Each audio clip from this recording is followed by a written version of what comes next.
அனைவருக்கும் வணக்கம். நான் எங்கே நிற்கிறேன்னு சொன்னால் பழைய வாடி குளக்கட்டுக்கு கீழே நிற்கிறேன். அரிவட்டம் வந்து நிற்கிறேன். அப்போ இந்த பார்த்தீங்கன்னு சொன்னால் இதில் இருக்கிற இலுப்ப மரம் இது எத்தனையோ ஆண்டுகள் பழமையானது. இந்த இலுப்ப மரம் இந்த ஊர் ஆக்களுக்கு மிகுந்த வருமானத்தையும் உணவில் ஒரு பகுதி தேவையையும் பூர்த்தி செய்திருக்கு. உணவில் என்று சொன்னால் இலுப்ப எண்ணெய் எடுக்கிறார். இந்த மரத்தை கீழே நானே பார்த்துருக்கிறேன்.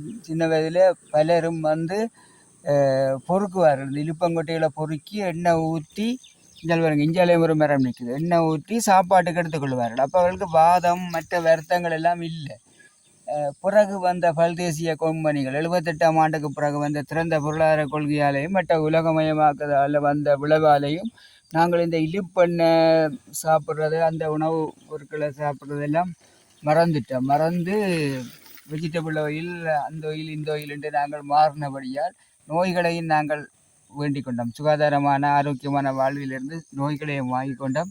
இந்த மரங்கள் இப்போ கவனிப்பாரிட்டு இருக்கு. இப்போதைய சந்ததிக்கு, இப்போதைய ஜென்ரேஷனுக்கு இது என்ன மரம், என்ன செய்கிறதுன்ட்டு கேட்டால் தெரியுமான்னு சொல்லி நான் யோசிக்கிறேன். ஆனால் எனக்கு கூடி இந்த மரத்தில் பேர் மறந்து பிறகு ஞாபகப்படுத்தினா நான் ஞாபகம் இருக்குது, மறந்தாண்டு இல்லை, ஞாபகம் இருக்குது. இந்த மரத்துக்கு பெரிய ஒரு வரலாறு. இந்த பழையவாடி கிராமத்தில் எத்தனையோ குடும்பங்களுக்கு உணவு கொடுத்த மரம், தாய் மரம். இன்றைக்கு அந்த மரம் கவனிப்பாரட்டு கிடக்குது. பாருங்க, இப்படி ஒரு அழகான கிராமம். ஆனால் இந்த கிராமத்தில் பழைய சனங்கள் இல்லை, எல்லாரும் வெளியில் போயிட்டார்கள், வெளிநாட்டுக்கு இப்படி போயிட்டார்கள். கொஞ்சம் குடிகள் இருக்குது. இப்படி தான் எங்களோட வாழ்க்கை மாறிக்கொண்டே போகுது.